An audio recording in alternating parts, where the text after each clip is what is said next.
grâce au Club musical de Québec, il y a la venue et à Québec et à Montréal de l'ensemble baroque Jupiter. Et on rejoint immédiatement Thomas Dunford qui se balade en ce moment dans les rues de New York. Thomas, bonjour et bienvenue. Bonjour Thomas, Bonjour, bonjour à vous, vous allez merci pour votre bien? accueil. Vous préparez un concert pour ce soir ou quoi? On prépare un concert qu'on donne après-demain. Donc là, on vient de faire les 3 premières heures de répétition et c'est un programme qu'on a tourné avec quasiment chaque personne de l'équipe, mais jamais avec cette même équipe. Donc il nous faut un peu de temps pour aller un peu plus loin et être prêt pour notre premier concert à New York euh, dans dans 2 jours. Oui. Et ça sera donné où ce concert? Alors ce concert, laissez-moi juste regarder la feuille de route parce que j'ai pas toujours une très bonne mémoire sur le nom de cet endroit qui s'appelle euh, Schenectady.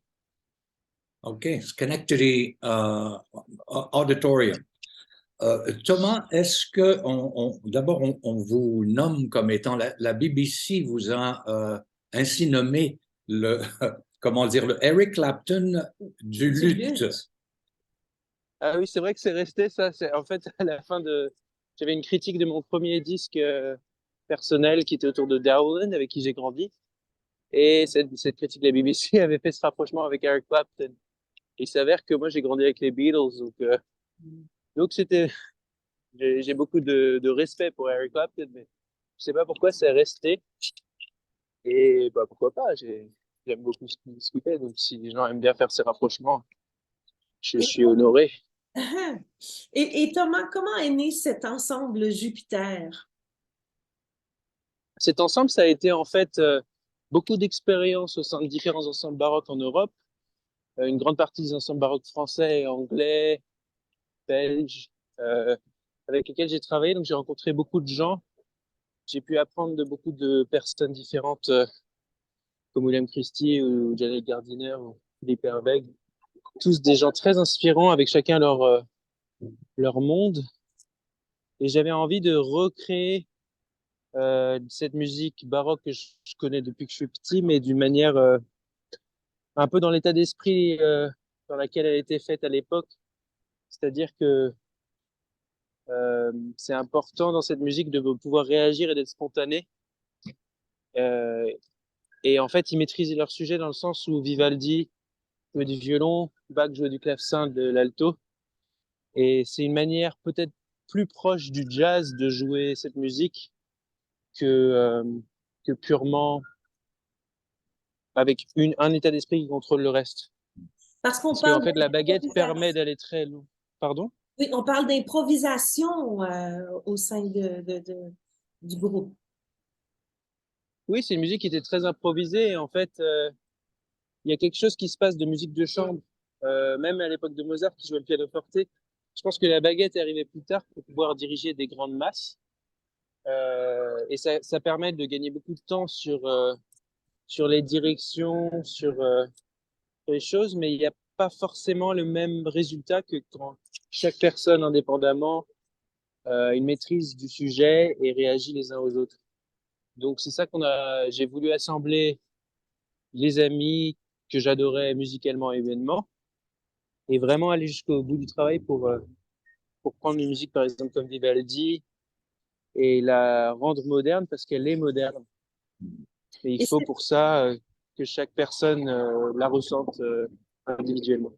et ces amis sont au nombre de combien? Est-ce à géométrie variable ou c'est toujours les mêmes personnes? Alors c'est forcément des fois avec géométrie variable parce que quand on travaille avec les meilleurs, ils sont souvent pris des fois, mais on essaye d'être le maximum les mêmes personnes. Comme le travail nous permet d'avancer dans le répertoire et de prendre des réflexes, sachant que Vivaldi jouait sa musique avec des musiciens qui jouaient sa musique, et Bach la même chose, nous on fait un peu de tout, donc ça prend un certain temps de réussir à comprendre ce qu'ils ont voulu dire dans la partition. Quand on travaille avec les mêmes équipes, on peut aller plus loin. Donc j'essaye vraiment d'optimiser cela. Parlez-nous un peu Et, de la mezzo-soprano qui vous accompagne. Léa, on s'est rencontrés avec William Christie dans son festival, dans son jardin, les jardins de William Christie, il y a 7 ans, ou 8 ans bientôt, 7 ans et demi. Et je l'avais déjà vue chanter en vidéo, j'avais adoré ce qu'elle faisait, et ça a été un coup de foudre musical et humain qui a fait on a tout créé ensemble. On a créé ce premier programme Vivaldi avec Jupiter On a une ensemble. vue d'ensemble ici, on a une vue d'ensemble ici du groupe comme tel, de l'ensemble. Vous êtes combien dans l'ensemble? Alors là, sur cette tournée, on est 8. Le programme Vivaldi, on avait Peter Whelan qui jouait les concertos pour basson, mais qui maintenant est chef et dirige, nous, qui n'a pas pu être avec nous pour la tournée. Mais là, on va être 8 sur ce programme. En général, Jupiter, pour l'instant, on est à un par partie, avec Léa qui est au centre, et on fait des programmes en général de récital avec elle, mais on va se diriger vers d'autres choses, de la comédie musicale, de l'opéra avec plus de gens. Mais ce qui comptait pour moi, c'était pas forcément créer un groupe pour faire des concerts, puisque j'étais toujours content de jouer avec d'autres groupes. C'était juste d'aller vers quelque chose de très investi avec les gens qui me semblaient justes, dont Pour Léa ce est la concert voix principale. pour ce concert que vous allez présenter au Québec, donc Vivaldi, ce sera avec Léa Descendres et Bruno Philippe, violoncelliste. Oui, ce sera... Et Louise Ayrton qui jouera aussi les vers de Vivaldi. Euh, En fait, l'idée, aussi, je voulais mettre en valeur chaque musicien parce que euh, j'avais envie de changer justement ce côté, une personne qui impose une vision et d'autres qui suivent. Je voulais vraiment que chaque personne puisse s'exprimer, réagir les uns aux autres, les mettre en valeur. On va avoir un concerto en sol mineur de Bruno, Léa qui va chanter 7 airs et Louise Ayrton qui fera le concerto de l'hiver de Vivaldi. On vient de vous voir, vous étiez devant Wigmore Hall à Londres. C'était une très, très belle image. Et maintenant, j'aimerais peut-être qu'on parle un petit peu de votre discographie, puisque vous avez quand même commençons par le plus récent, le dernier né, si on veut, de votre production sur album. Ça, c'est notre dernier disque Eternal Heaven où j'avais le souhait de mélanger les voix de deux de mes proches, qui sont Yastin Davis, qui est un vieil ami avec qui on fait beaucoup de récitals, et Léa. Parce que j'avais un souvenir de Léa qui est venue en bis chanter avec Yastin, et c'est vraiment deux voix qui sont très très belles et qui matchaient très bien. Donc on a profité du confinement en France pour lire toute la musique vocale de Handel en anglais et créer un programme autour de la spiritualité et l'amour qu'on a donc appelé Eternal Heaven, qui parle de toutes sortes d'émotions et d'élévation spirituelle. Il y a également cet album. Vous m'en dites un mot? Alors ça, c'est notre premier album, donc c'est le premier projet qu'on a fait avec Jupiter. On avait envie de prendre Vivaldi parce que c'était une musique qui était très connue et justement qui pouvait, je pense, on pensait aller plus loin dans l'expressivité en travaillant là-dessus pour s'ouvrir à plus de monde. Parce que je suis persuadé que des gens comme Vivaldi ou Mozart à notre époque feraient un carton, parce que comme ils étaient tellement inspirants et peut-être que nous, on est des humbles serviteurs, mais qu'on a des fois un peu peur. On n'ose pas aller jusqu'au bout de certaines choses. Donc c'est pour ça qu'on a choisi Vivaldi et on a décidé de l'enregistrer. Pas du tout non plus dans les principes du marché qui est, on enregistre avant et ensuite on fait les concerts. Nous, on voulait vraiment, on avait fait au moins une vingtaine de concerts avant l'enregistrement, histoire d'être mûr et de sortir cet album qui est le programme qu'on va jouer à la salle Bourgie. Et le nom Ensemble Jupiter, c'est né comment Pourquoi oui, Jupiter? pourquoi Jupiter?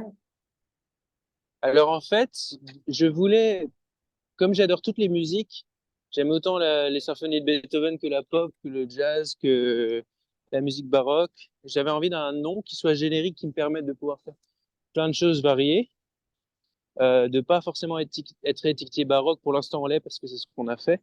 Donc il me fallait un nom qui soit varié, qui soit mémorable, et qui marche avec l'imaginaire. Et on était avec Léa, comme je suis passionné de l'astronomie, qui me dit fais le système solaire. Donc on était Mercure, Vénus, Terre, Mars, Jupiter. Et là, Léa me dit Jupiter, c'est très bien. Et à ce moment-là, je me dis mais Jupiter, c'est quand même une grosse planète, c'est quand même le roi des dieux, c'est un peu beaucoup, non? Ouais. Mais non, c'est très bien. Et en fait, plus le temps passe, plus je suis assez content de ce nom parce que ça nous est arrivé de jouer sous Jupiter. Ça me ramène toujours à ma passion de l'astronomie et c'est vrai que les gens s'en souviennent assez facilement. Ouais. On peut être en Chine et penser à Jupiter ou aux États-Unis, I think Jupiter. J'aimerais C'est rappeler, ouvert sur le monde. Thomas, j'aimerais rappeler que vous avez mérité 2 victoires de la musique en musique classique, pas seulement une fois, mais 2 fois. Vous êtes cette nouvelle génération d'ensemble baroque. Oui, on a eu cette chance d'être. Je trouve que la musique classique a besoin de s'ouvrir au maximum. Je pense que tout le monde peut y être sensible, mais tout dépend de la manière dont on l'a fait. Et ce genre d'émission, ça reste une émission de télévision, mais ça permet à des gens qui connaissent pas forcément de découvrir et d'avoir une récompense comme Bruno a pu l'avoir, ou Léa, ou Jean Rondeau, ou Thibaut Garcia qui jouent dans l'ensemble. Ça peut être un bon booster pour leur avenir en tant que musicien. Et je pense pas que ce soit une fin en soi, mais c'est une belle exposition. Et tout notre but avec Jupiter, c'est justement de transmettre la musique avec notre vraiment conviction et essayer d'être aussi excellent que possible pour Mhm. pouvoir toucher les gens de cette planète. Et est-ce que ce sera votre première visite au Québec? Alors, je suis déjà venu à Montréal 2 fois. Il y a pas longtemps, je suis venu avec William Christie et Léa en juillet l'année dernière. Je suis revenu en novembre pour des récitals solo. Et là, c'est donc la 3e fois qu'on vient. Mais je suis jamais venu au Québec. Ce sera une découverte pour vous. Vous serez à Québec au Palais Montcalm. Vous serez là le 14. Et aussi, vous serez le lendemain, le 15, à Montréal, à la salle Bourgie.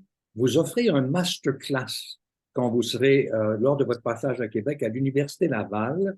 C'est à 16 heures que ça aura lieu. Vous avez l'habitude de donner des masterclass? Oui, je vous présente ma grand-mère qui vient me rejoindre, Non, non, non. Ah, bonjour! qui me rejoint pour le repas.